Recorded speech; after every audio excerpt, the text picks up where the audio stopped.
welcome to another League Racing video. This is round 4 of Msr T2. Yeah, in Imola. I didn't record qualifying, so I don't have the clips from that, but I qualified, I believe, P6, I think is. P5. But I basically, in qualifying, I was doing that. I invalidated 2 of my laps, so I needed 1 actual lap, which was, and it was a bad lap. So, I mean, it wasn't ideal. Yeah, it was my first race with manual gears.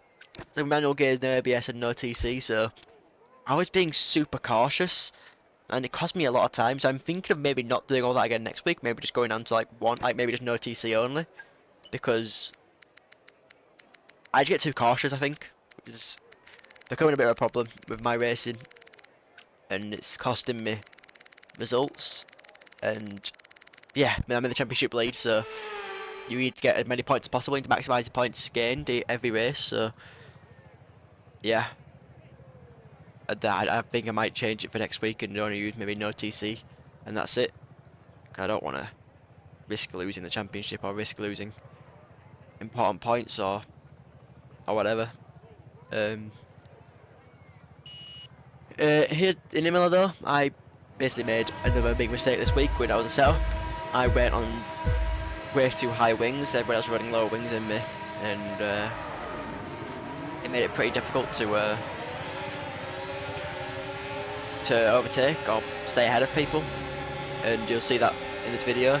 Down turn 1 we go, and turn 1 to bet I hit the back of Dean by accident. I think he hit Zach first, or Zach hit him or whatever, and it just carnage in turn 1 basically. Just a bit of argy-bargy. It just happens in turn 1 of lap 1. It's just what it is what it is.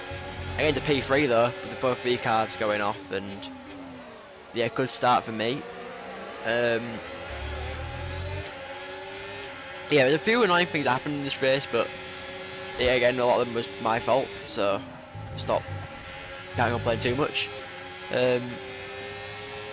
Yeah, we start with, it's a 25% race because only 8 people turned up. The attendance was poor this week, so medium soft, that's what I'm thinking. That's what I thought everyone else would be thinking as well. I thought it was a pretty obvious strategy to go for. I thought that was a smart thing to do. Probably soft medium probably would have been better, to be fair. But yeah, medium soft is what I went for. Yeah, it wasn't the smartest thing to do in the world, but it is what it is. Soft medium would have been better. That's what DRS now enabled. probably should have done. Enabled. Everyone else in the grid is starting on medium as well though, so it's not the end of the world at this point in the race. I'm thinking it's alright. EJT was running such low wings compared to me. C was just so much quicker on the straights. But yeah, it's just, we're just at this point trying to hold this from where we are, because I don't really bother about this first stint. As long as I can stay within the DRS straight at the front, I'm pretty happy. I get overtaken there. Try to get past as soon as yeah, possible. I was just all over the place in Imola, to be honest. It's a track that I don't really like, a track I'm not very good at. I wasn't very good at the last season. I didn't expect to change this season. I didn't practice a lot for it, which is probably another issue. But I prepared for a 50% race, not a 25% race, and that also kind of didn't help. But yeah, lap 2 it is now. That's the track limits 1. I think it's the only one I get the whole race, so it's not a big deal. Yeah, I only like a day within the top 6 where the DRS train is. I was pretty chill, I was pretty happy just to sit in this train and just sort of chill out. But as you'll see as I progress with this video, it gets difficult to do that because obviously the DRS and with the low wings, it's just impossible to stay close to them really. And it just, we do gain some time back in the corners, but there's just nowhere to overtake. It's just like, it's difficult to overtake in these high downforce corners, and it's just a bit annoying. It does make things a lot more difficult. Yeah, Zach goes wide there. I'm P4 now, so I was happy just to do this all the race and just hopefully just like try when people go off or whatever, just pick up the pieces. Yeah, I was more than happy just to do that. So, lap 3, the plan's going pretty well as of now. Could do with a bit more battery, but it is what it is. And that's something to work on for next time. Yeah, we head down into the start of lap 4. Tyres look pretty good. The tyres felt pretty good, so I was pretty happy just to medium soft and just extend the mediums a bit longer if I needed to.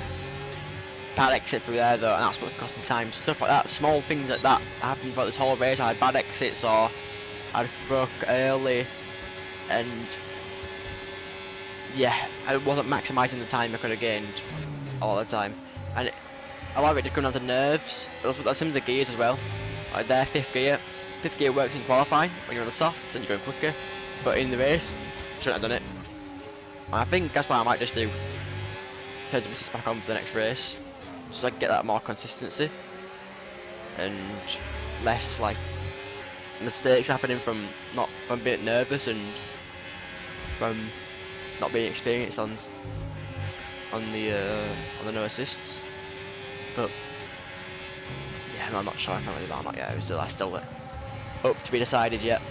I could have run bad exit there, lost me time, and I could battery to get the time back. But I don't have a lot of battery anyway, so it's just basically a series of mistakes happened in this first stint, and I am staying with the pack just about, but rain is forecast in not as much just as I wanted over it to. 10 minutes time. Rain in 10 minutes. Yeah, the weather thing came up there, and to be honest, I wasn't too bothered about that. Usually it's a bit later than what they say, and that probably bring you about the end of the race anyway. And I think there was rain about the last like lap or two, but no big deal, really. Okay, we're approaching the pit window. You're going to be on softs. Yeah, pit windows open this soon. I don't think anyone's really pitched. I think it's like lap 7 when people start pitting. I battle with F1 fan a little bit here. I'm a bit aggressive to the competition, and lost me even more time. Yeah, so yeah, there's a lot of mistakes made in this race, and there's no one to blame but myself. About the tyre condition for now. Everything's looking good. Pushing in this race where I came, but yeah, lap 5, and I'm just looking to try staying in this DRS trade still. I mean, I'm falling out of it a bit now, but I think EJT went right there, and he just I looked on the outside, but I don't think he saw me coming, to be honest.